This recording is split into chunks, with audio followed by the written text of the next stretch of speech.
Hello, in this section, 7.2, we're going to be going over analyzing data. So one of the things that we like to do with data is we like to first collect data, second, describe data, third, analyze the data, and then finally, fourth, we try to make some sort of a conclusion. That way we can speak intelligently about the data we've collected. Now, one thing we have to remember is no matter what, the data that we collect must be collected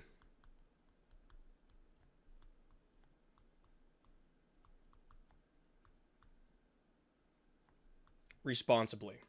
Meaning, standing outside of an ice cream shop and asking people do they like the ice cream might not be the best place because everybody drove there to get the ice cream. So there's a high likelihood that they're going to enjoy the ice cream that they drove that far to go get. However, on the other side, if you were to just send out a random question, like a survey or something like that, I was gonna say like a questionnaire, but if you send out a survey or something like that, and people reply back, you may get a little bit, and I'm using that phrase very loosely, a little bit better response and a better idea of the actual data that you've collected. So let's hypothetically say we've already collected the data.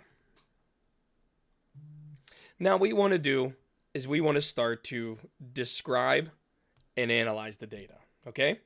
So there are three ways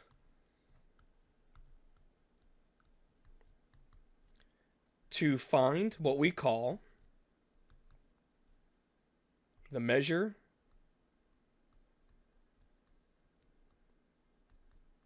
of center. And many of you have already heard of these three ways. The first way that we like to describe the data is by calculating what we call the mean. All right. Now, many of us know this as simply the average. The other way, or the next way, would be the median. Okay. An easy way to remember this, or maybe you've heard of this before. This is literally or physically. Oh, can't spell today.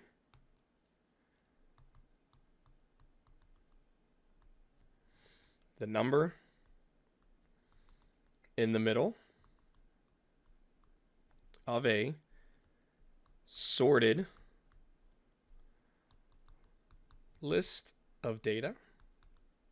All right, so the most important thing about the median is you have to sort the data.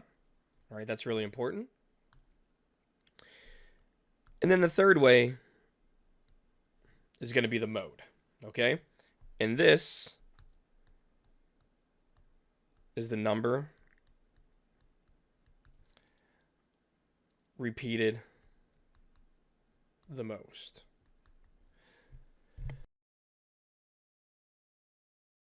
Now, each one of these has their advantage and disadvantage, okay?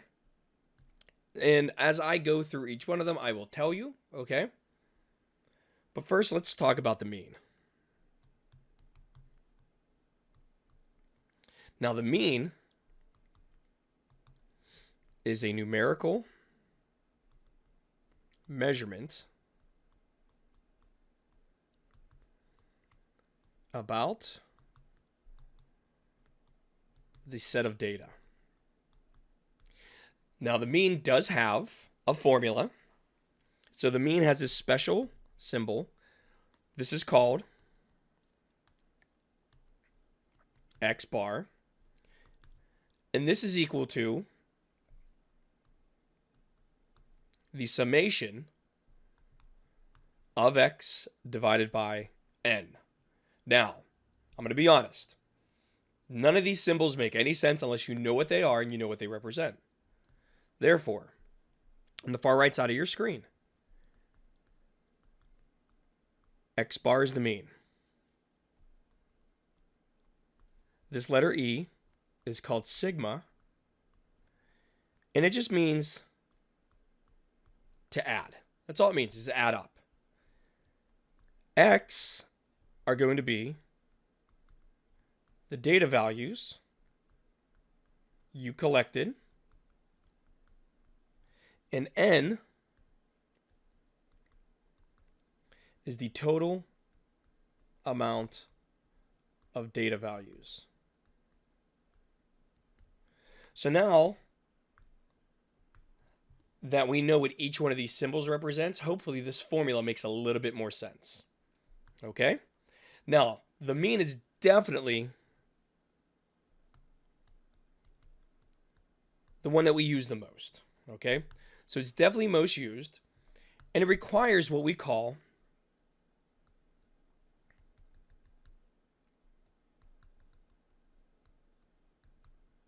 quantitative data, meaning numbers. Let me write it underneath.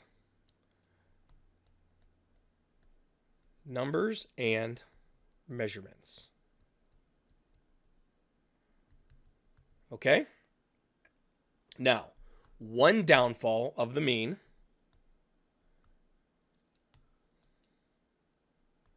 all right, cons. The mean is sensitive to outliers. All right, it's very sensitive to outliers.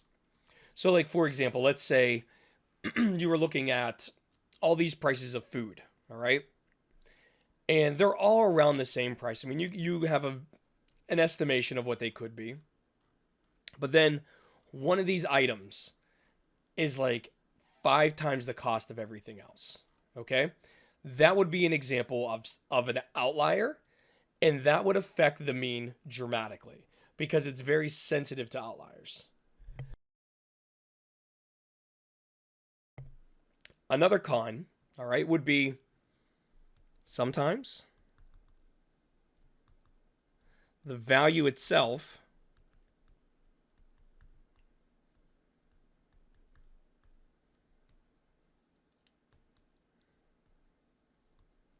doesn't make sense. All right. And in this case, it could be something like measuring the average shoe size. All right. You don't go to the store and say, "Oh, I would like a shoe. I love this shoe right here. It's a Nike shoe. My shoe size is 7.2." Like the 0.2 doesn't make any sense. Even though when you've collected all this data, that was the average size of the shoe. All right. So just make sure you're careful with interpreting these numbers. What I would like to do is go ahead and do an example of this. Okay. So let's find the mean for the following data set. So we have 12, 13, 17, 19, 19, 19, 20, 21, and 21 again. All right. So remember, to calculate the mean, it's x bar equals the summation of all the data points divided by n. So if you're watching the screen, as I highlight 12, 13, 17, all these numbers, they all represent the letter X. So what we're going to have to do is we're going to have to take each one of them, add them up, and then divide by the total number we have. So let's do the easy part first. Let's find a letter N. So we have 1, 2, 3, 4, 5, 6, 7, 8. Looks like we have 9 data values. So N is going to equal 9. So far in our formula, X bar equals a big numerator divided by 9. So the next thing we got to do is just add up all these data values here.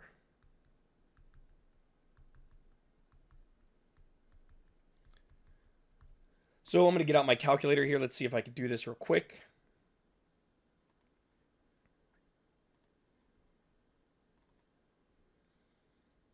Try to maximize this and get the screen here. There we go. Now I'm going to have to click on each one of these again. All right.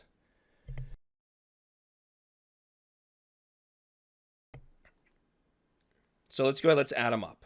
I already forgot the numbers. 12, 13. Okay, there we go. So we're going to do 12 plus 13 plus 17 plus 19, and we have 3 of those. So there's 1, 2.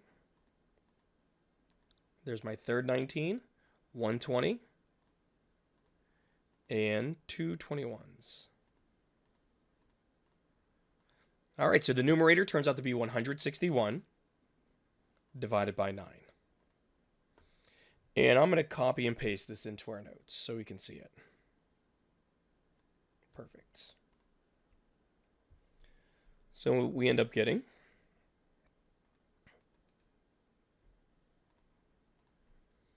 161 over 9, which is approximately 17.9 rounded to 1 decimal place. And we have our calculator screenshot here. That just shows what we did. I definitely encourage everybody to be using a calculator. It just makes the little tedious math easier for us. So that is how we find the mean. Now, sometimes you may come across a problem that's not exactly straightforward as this one is. All right, so I want to show you one from your homework, okay? So our numbers may be the same, and if they are, great. But if they're not, then just follow along with your problem whenever you get there. But Willie has an average mean of 82.6 on the first 5 exams. What is the least he can score in order to have an average of 85 for all 6 exams? So when you become a teacher, you're gonna get this a lot, and you're gonna go, oh, come on now. Students always want to know, what do they need on a certain test to get a certain grade? And I mean, definitely you always want to help, but if you teach this in class and then they come back and ask you, it's like, well, I taught you this in class, go back and figure it out on your own. Now, I'm not going to do that to you here. I'm going to help you out with this. But the first thing we need to figure out is this sentence right here. Willie has an average of 82.6 on the first 5 exams. All right. Now, here's what we know. We know the mean is equal to the summation of x over n, which means, in this case, x is going to be the test scores. We know what Willie wants. Willie wants an average of an 85. All right. So Willie wants this over here. He wants the average of the 85. We also know that how many tests were on there? Well, there were 6. So we know this is going to be divided by 6 somehow. What we don't know are the individual test scores that Willie had. However, that first sentence gives us a lot of information. They said the average or the mean of the first 5 exams is an 82.6. So what we can do is we can find the total points for the first 5 exams. In other words, we don't have to know what the individual scores were for each test. But what we could find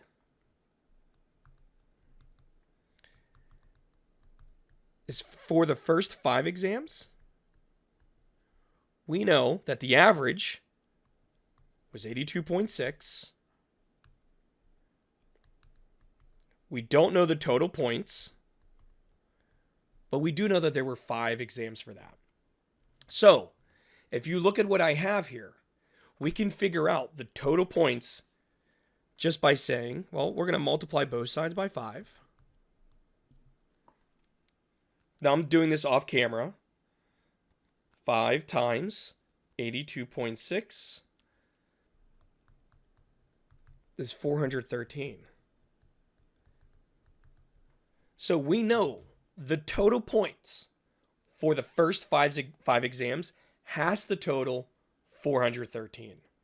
So in the upper left or upper right hand corner of your screen, I'm going to erase all of these and say, well,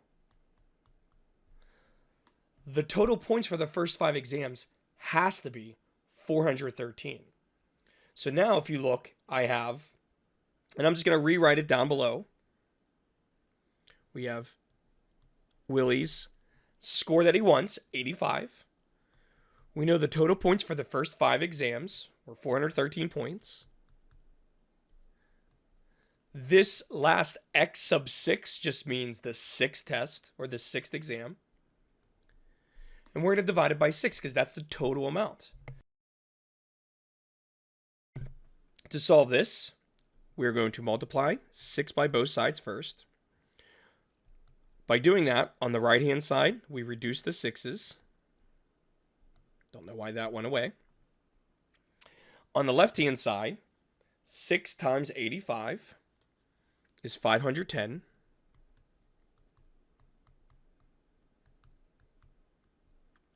And finally, to find that 6th exam, we will subtract 413 from both sides of the equation. So 510 minus 413 would be a 97. And I always like to kind of write a little sentence. Willie would need a 6th exam score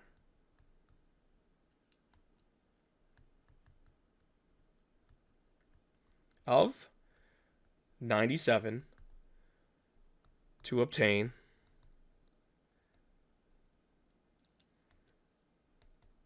the 85% score he wants. All right, and that's how we solve that one. So you're going to have a problem like this in your homework. Zoom out here a little bit. So you're going to have a problem like this on your homework, like I said. And just make sure you just think your way through it. Take your time. There's no rush. All right. Next.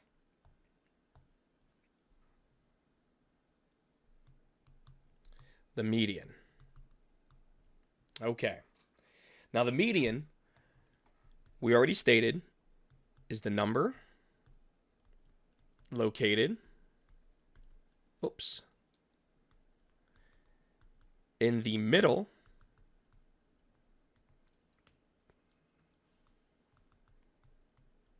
of sorted data. All right. So, what are some pros to this? All right, well, some of the pros, we are not affected by outliers. All right. Second, it is the midpoint.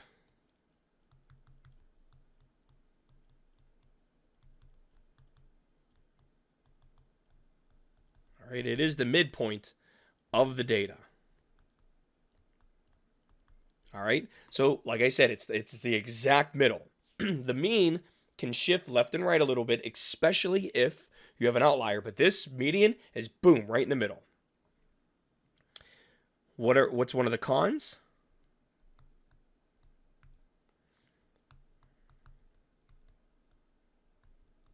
It's not always appropriate.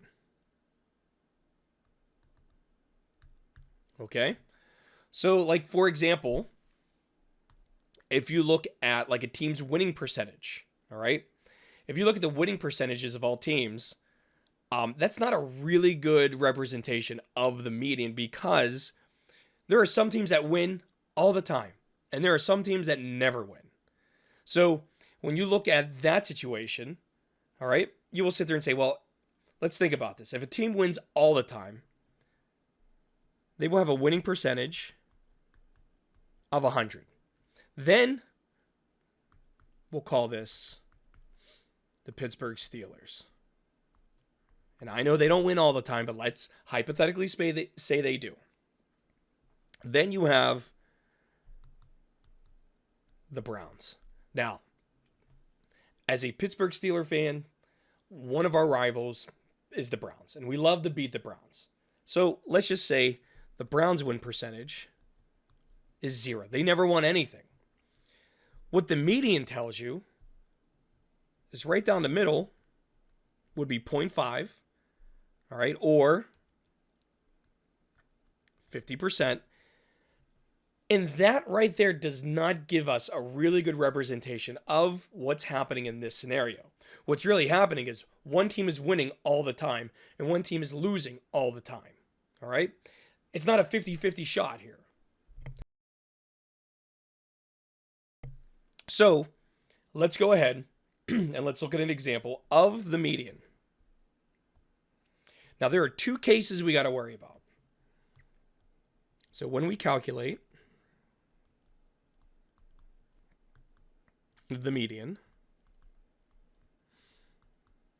we have two cases. The first case, case 1, is when n is odd. Now remember, n is the number of data values. All right? So when n is odd. So here's a situation here. I'm gonna sort the data. All right. So if you notice here, I have 5 data values, and the number that is physically located in the middle is this number 3. So we would say that this is the median. All right, very straightforward, nice and neat. The second case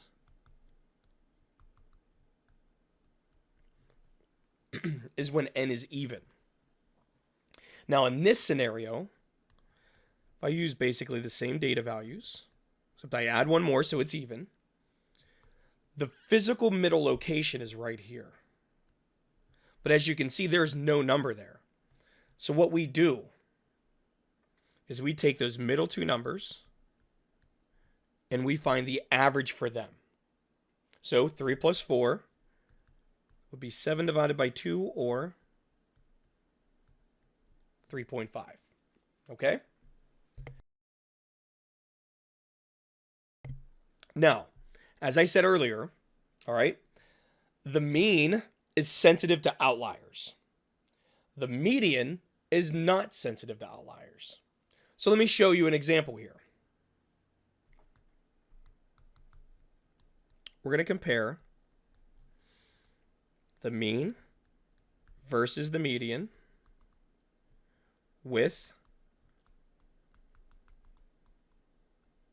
outliers. So, very simple problem. 1, 2, 3, 4, 5, 500. So hopefully everyone's sitting there looking at this number and going, okay, yeah, definitely an outlier. But if I were to find the mean, I would have to add all these values up. So 1 plus 2 plus 3 plus 4 plus 5 plus 500. And then divide it by 1, 2, 3, 4, 5, 6. So I'm just going to take my calculator off screen here. 1 plus 2 plus 3 plus 4 plus 5 plus 500 gives me 515 divided by 6, which is approximately 85.8. Now ask yourself, is that a very good representation of the data collected? Does 85.8 make any sense when the majority of our numbers here are 1, 2, 3, 4, and 5, and then you got 500 all the way to the right? All right? So I'm going to let you answer that yourself. Now, if I were to find the median,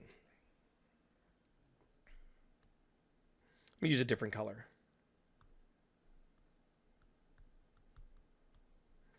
All right, if I were to find a median, make sure the data is sorted. Now the number physically in the middle will be right here. So I add these two.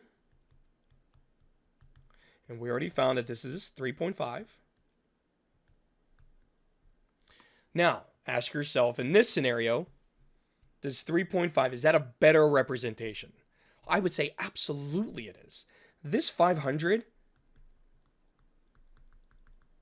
is the outlier. If you were doing a research study, you would have to address the outlier saying, hey, this value that we collected so far off to the right, it's an outlier. Therefore, we are not going to include this value in our when we analyze the data. And that's acceptable. You could totally do that. But you have to demonstrate that it is an outlier. The last measure of center I'd like to go over. Oops, get my black marker out again. The last measure of center is the mode. Okay? Now, the mode is primarily used for what we call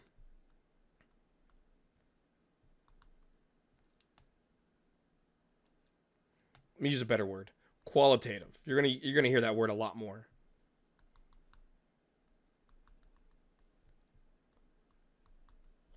All right. We use the mean, or I'm sorry, misspoke. We use the mode for qualitative data. All right. Another way to say that is categorical data, meaning you could fit it in the categories. Now, do not assume all numbers are quantitative.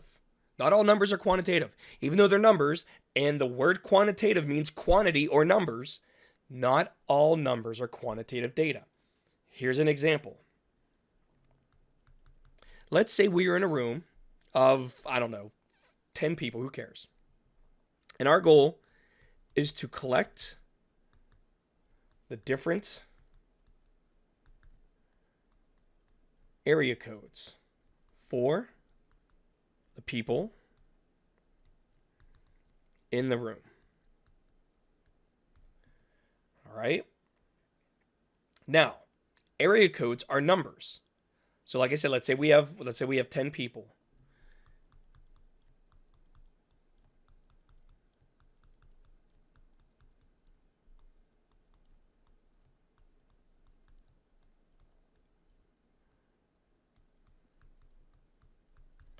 All right, here are 10 people right here. Here are their area codes. They are all numbers. However, these numbers are not quantitative. All right? They are not measurements. These numbers represent locations. That's a category. All right? So these are categories. Now, in this scenario, the mode, and as we defined it above, actually, I didn't even define it above. The mode is the measurement or number repeated the most. And I did define it. I defined it all the way at the beginning of this. I forgot. So in this situation here, notice that 412 is by far the most dominant, highest frequency area code. So we would say the mode is 412. Okay? Now, how about some pros for the mode? Well, some pros. It's easy to find the common.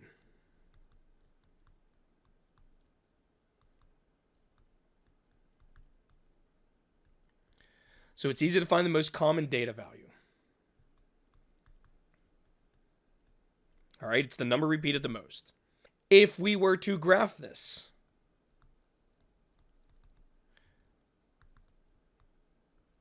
this is very easy to graph. Very easy to graph. All right, we could do like a frequency chart here where we would have the different area codes listed underneath. So let me copy and paste these so I can see them.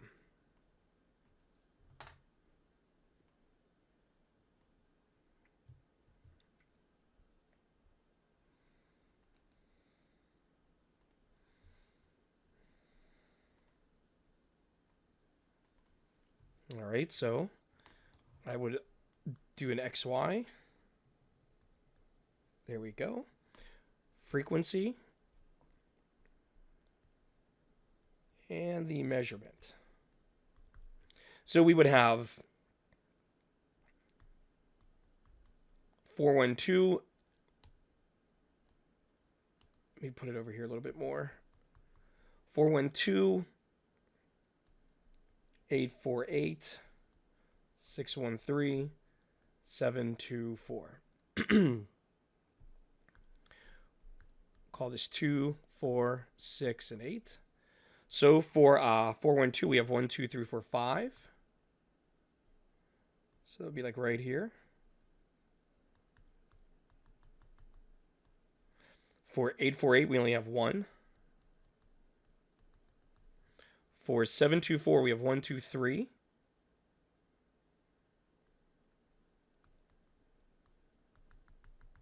And finally, for 613, we only have 1.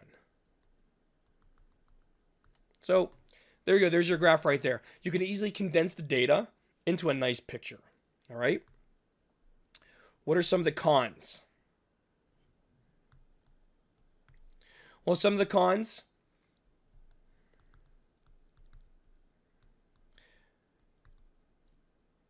You might be far from the center. All right. Might be really far from the center of the data. And 2, you could run into a situation where you have data that is multimodal. All right, now, what does multimodal mean? Here's what an example of multimodal is.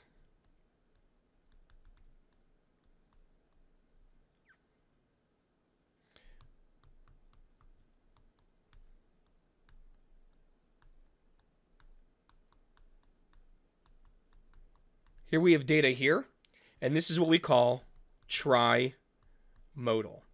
And that's because the numbers that are repeated the most are 1, 3, and 5. So 1, 3, and 5.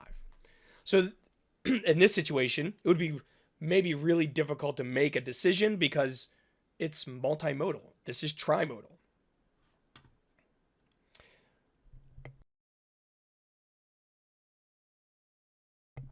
All right.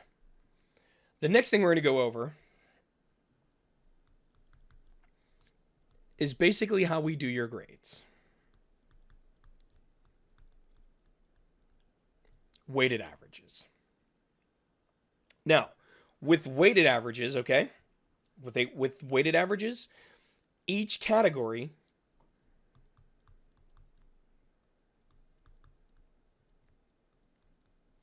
has a different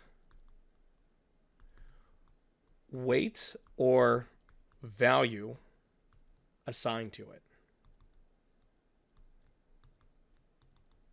All right. So, for example, we're going to find John's grade. That's me, by the way. And this is exactly how I do it for your class. Exactly. All right. So what I do is I have 4 categories: homework,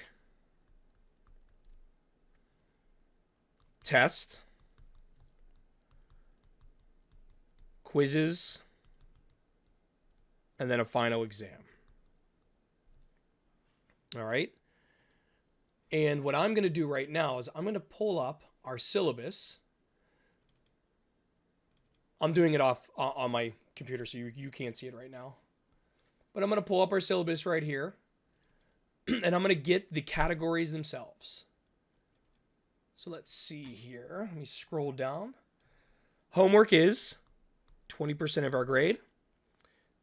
Tests are 40%. Quizzes, 15%.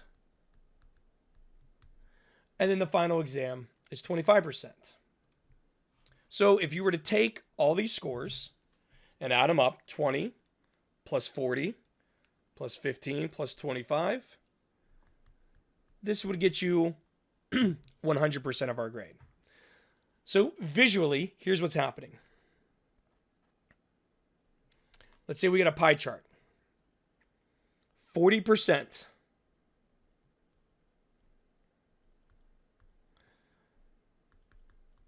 are going to be tests. All right. 25%. Let's go. We'll go like right about there. Is the final exam. 20% is homework. And then your quizzes are 15%. So this is how this is what a picture of your grade would look like. Now, the way that I calculate this is I will go ahead and I will find the average score for each one of these. So I guess obviously the final exam wouldn't be the average. It would just be the actual score itself. All right. But I go through and I find the average homework, the average for tests, average for quizzes, and then your final exam score. So let's go ahead and let's do this. So homework, my average homework score was a 94. My average for the quizzes, 82. My average for the test, 85.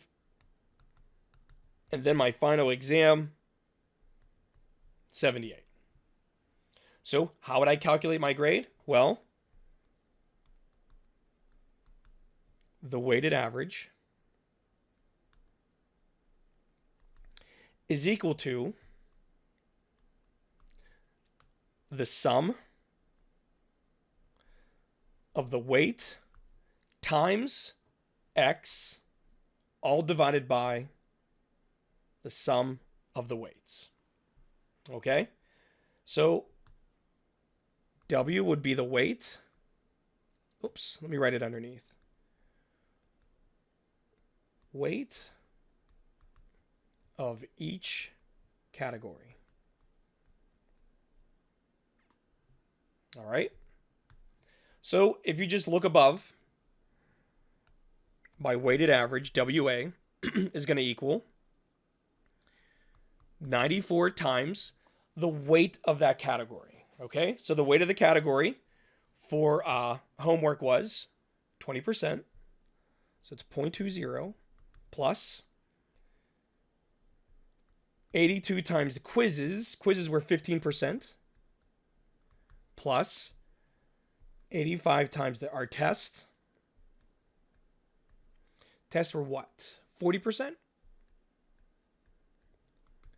And finally, the final exam score times its weight, all divided by the sum of the weights, which this equals 1, but I'm going to write it out anyways.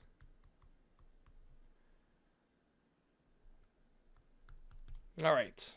So get out our calculator. I'll do this one on screen. Here we go. Let's turn it on. So let's see what we have here. We have 94 times 0.2 plus 82 times 0.15 plus 85 times 0.4 and finally plus 78 times 0.25. So my weighted average at the end of the semester would be 84.6. And that is exactly how we calculate all of your weighted averages in any college you ever go to in the world. It's the same exact process. All right. So that's going to be it for this video. If you have any questions, please let me know, and I will see you in the next one.